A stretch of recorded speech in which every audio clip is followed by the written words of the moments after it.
Хей хора, аз съм Стеф. И аз съм Роб. Добре дошли в канала ни.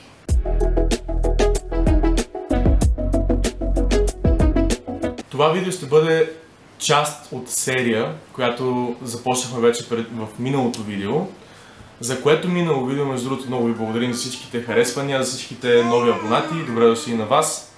Радваме се, че... И той ви се радва. И той се радва. Радваме се, че сте се присъединили към канала, че сте харесали съдържанието, което правим и се надяваме да ви харесват и следващите видеа. Също така благодарим и за всички коментари и въпроси под предишното видео. Ще отговорим на всички тях. Благодарим ви за подкрепата. Какво ще работите? Има ли детска градина в селото? Много мило, че сте загрижени. И ние сме го помислили това нещо. Да, не се хвърляме просто така в някакво село да гледаме домати и чушки и да оцеляваме. Да, всъщност това беше един от главните, първоначални главни проблеми да се изнесем от София. Чудехме се как точно се получават нещата, точно с училището, с Товия и всъщност да, главното е Товия. Ние сме си вече образовани хора. Моята работа позволява да работя откъдето иде, защото работя от вкъщи, така че за мен това не е толкова голям проблем. До този момент аз съм малко по-така разколебания какво точно ще се случва, но и аз имам работа там. И аз също мога да работя и онлайн, тъй като по образование, по принцип съм си програмист. Дали ще работя като програмист скоро време там или тук пак, или където и да е, не се знае, но имаме работа, можем да работим и двамата от вкъщи. Ще оцелеем. Ще оцелеем някакси, да, ще оцелеем. Детска градина и училище има както в селото, така и в Червен бряг, където аз съм израснала и там растат хора, има гимназии и то няколко. Даже има избор. Има избор, да. Така че от тази гледна точка, както няколко детски градини, така и няколко училища, така и няколко гимназии, не се притеснявайте, има какво да правим там и... Има живота извън София, Пловдив, Варна, Бургас. Да. Русе. Да. На кредит ли взехте къщата? Да. Не сме богаташи, не сме милионери. Нямаме една къща в джоба си, в задния джоб, така че нямаме толкова много събрани пари, плюс това ни трябва все пак пари и за ремонти и всички тези неща. Първа растем и се развиваме, така че да, нямаме чак толкова големи спестявания и трябваше да изтеглим кредит, но не е чак толкова голям кредит. Също така преценихме, че ако сега изтеглим кредита, до 30-35 ще сме без кредити и ще живеем живота и ще имаме място, където да живеем и сме без кредит. И сме на 35. И си имаме къща. Тъй като естествено има страшно много въпроси за това колко струва къщата и къде се намира точно тя. Това са два въпроса, които естествено са по-лични и не искаме да споделяме напълно информацията за това нещо. Относно това къде се намира къщата, вече сме казали в миналото видео, къщата се намира до Червен бряг, всъщност това е село до Червен бряг. Относно парите, единственото, което можем да кажем е, че купихме къщата за под 80 000 лева. След като отговорихме на всички тези въпроси, сега да преминем и към следващата част, която е главната част, а именно къщата. Всъщност точно преди един месец сключихме сделката, така че наистина когато излиза това видео е минало... Точно един месец, както сме купили къщата. Да, точно един месец. Така че какво успяхме да направим за този един месец? Първо искам да кажем, че самия процес по правене на ремонта върви малко по-бавно, отколкото би ни се искало и всъщност по принцип ще върви, защото ще изяде нещата на Лара. Вече пълзи и е опитвала гранули. И вода. И вода на куче. Нещата, които искаме да направим, вървят малко по-бавно, просто защото ние не сме там през цялото време. Стараем се да ходим уикендите, всеки уикенд до сега сме били там и всъщност това е прогрес само през уикенда. Също така искаме да има задачи, които се вършат докато ни няма, т.е. от понеделник до петък примерно да си поръчаме дограма или да си поръчаме някакви неща от магазин или да отидем до някой магазин, който е в София, който го няма в Червен бряг. Там няма такива магазини, има училище, но магазини няма.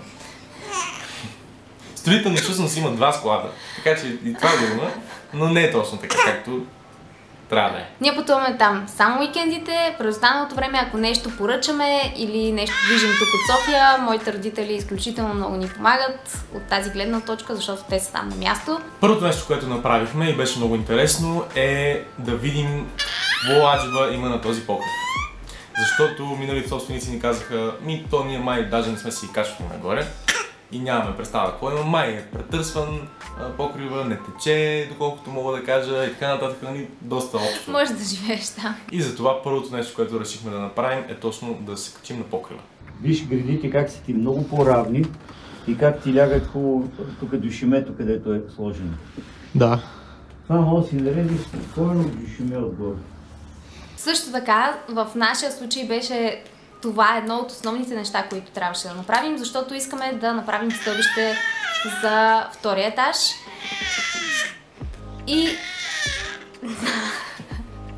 И трябваше да знаем...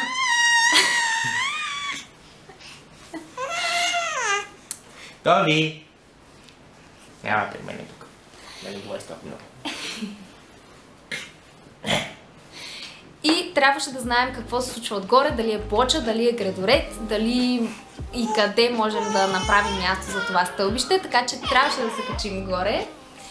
Това предполагам, че е било като нашия таван, ма като са правили покрива, са го изчистили и са го изринали. И отдолу са сложили гипс картон и е заспал.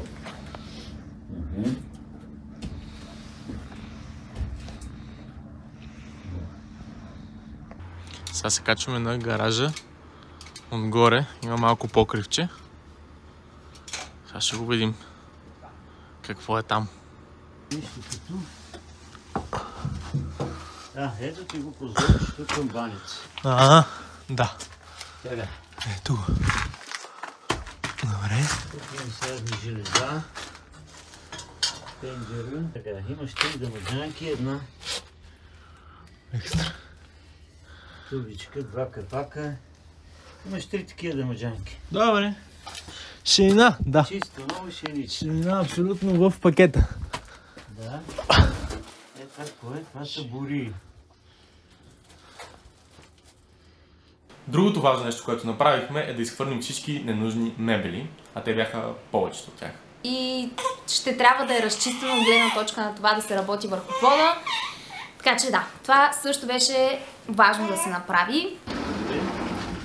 Тук малко от малко започва да си заприличва на хол. Това е, не ме отваря. Мислиш, че?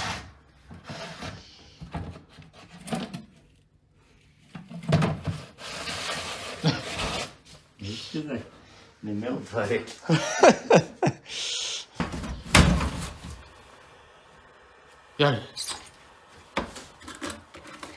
29 канал.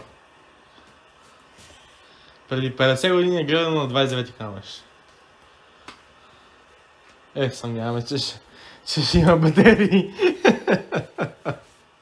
Но работи. Също така една много голяма част от времето, което прекарахме там, беше в махането на единия от комините. И то по-големия. Защото има два.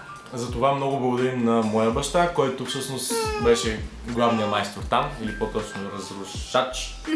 Отгоре над комина имаше една огромна шапка, която най-вероятно ние разделихме на две, и за да можем изобщо да я вдигнем по някакъв начин, но може би имаше ни 40-50 кг тази шапка.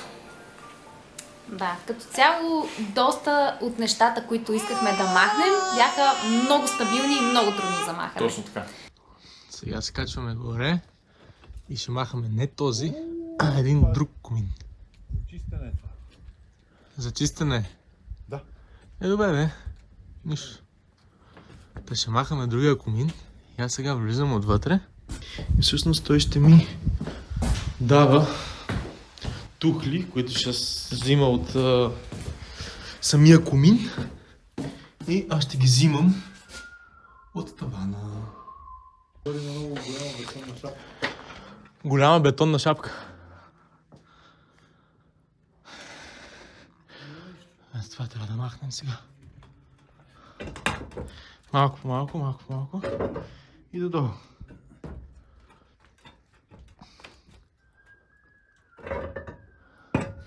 този помин остава. Този ще ни е за по принцип да си имаме. Оказва се, че бетонната плоча е много голяма отгоре на комина. И сега се опитваме да я разбием малко, защото няма как един човек да я махне. И аз се пазя, защото падат някакви работи тук. Сега отивам отвънка на двора, за да може да видим ако мята докъде ще ги метне. Еми давай! Идеално е! Даже може и малко по-слабо. Супер!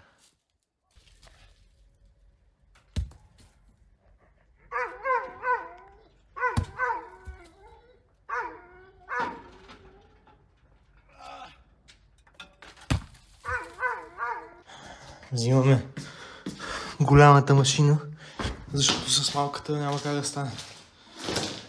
О, бранка! Учихме звяра и се пазим. Да не стане това. Пазим се надалече от звяра.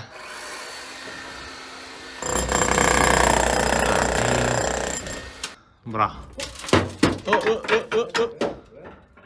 Разцепи се на две това нещо. Мале, добре, отивам да поемам.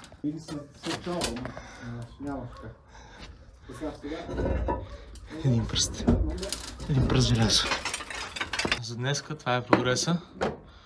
Слагаме един балатум отгоре. Режа малко балатум, слагаме за да пази от дъжда, ако има до вечера. И стига толкова.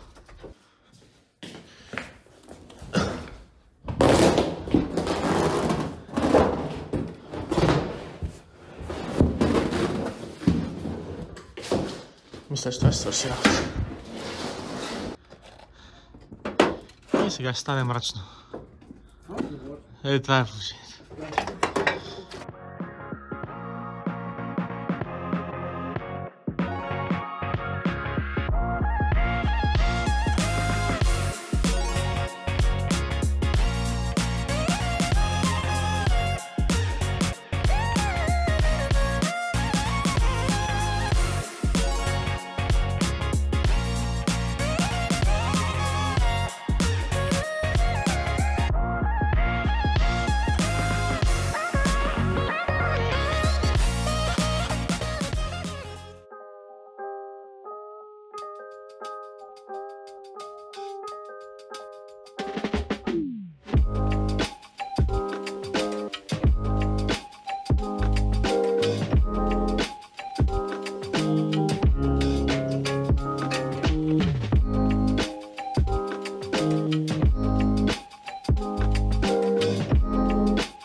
Последната, да имам край на кадъра и сме готови.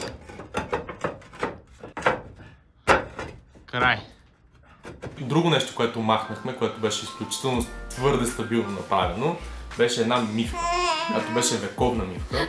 Тя нямаше шанс да се премести оттам, независимо можеше къщата да рухне, но мивка ще има.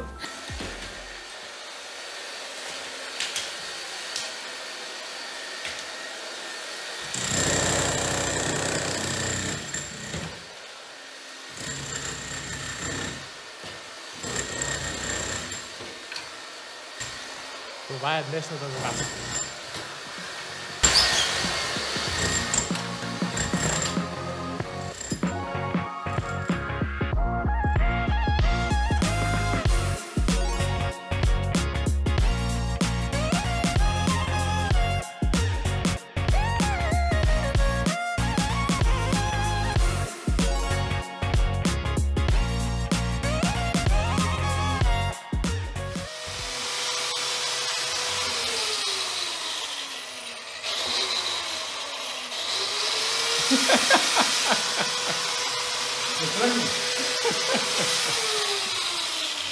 Ето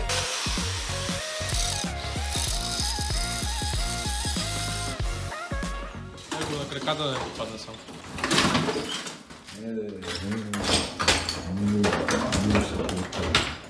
Много ми близко. Ето контакта, виж.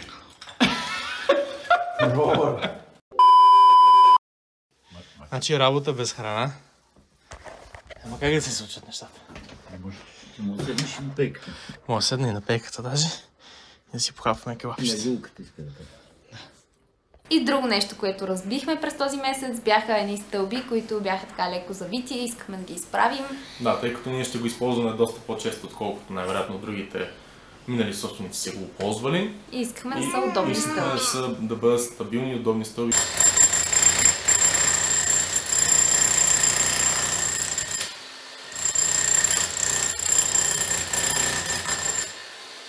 Сега задачката ни е да оправим това, което сме разрушили. Тези стълби ще трябва да ги направим прави. И сега започваме с кофраж. Къде го слушай?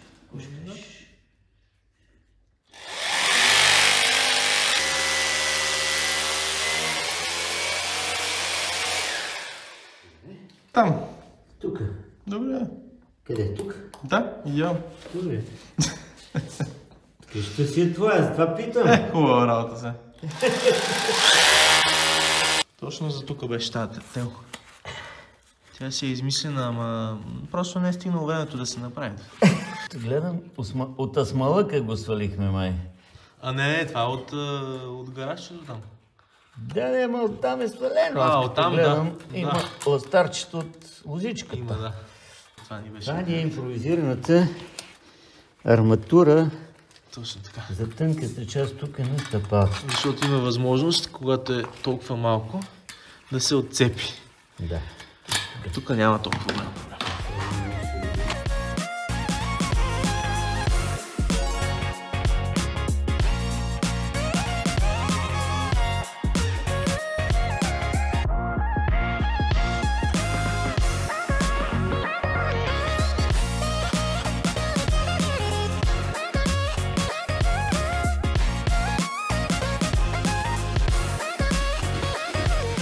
Ето го и днешното хапване. Все пак гладни не оставаме. Тук тече изключителна инженерна мисъл. Но това е положението. Мисля, че вече може да си представите как ще бъдат стълбите. А? И каква е идеята. Тук на камерата говоря. А, на камерата? Тя чува ли те тая камера? Това е работата. Да те чува. Да ме слуша. Добре. И тук вече ще помогне чука, Да. който стигна. Отидох да го взема, защото тук нямаме чук. Затова взех два.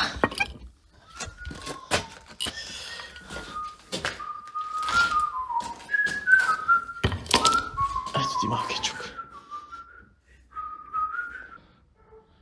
Супер.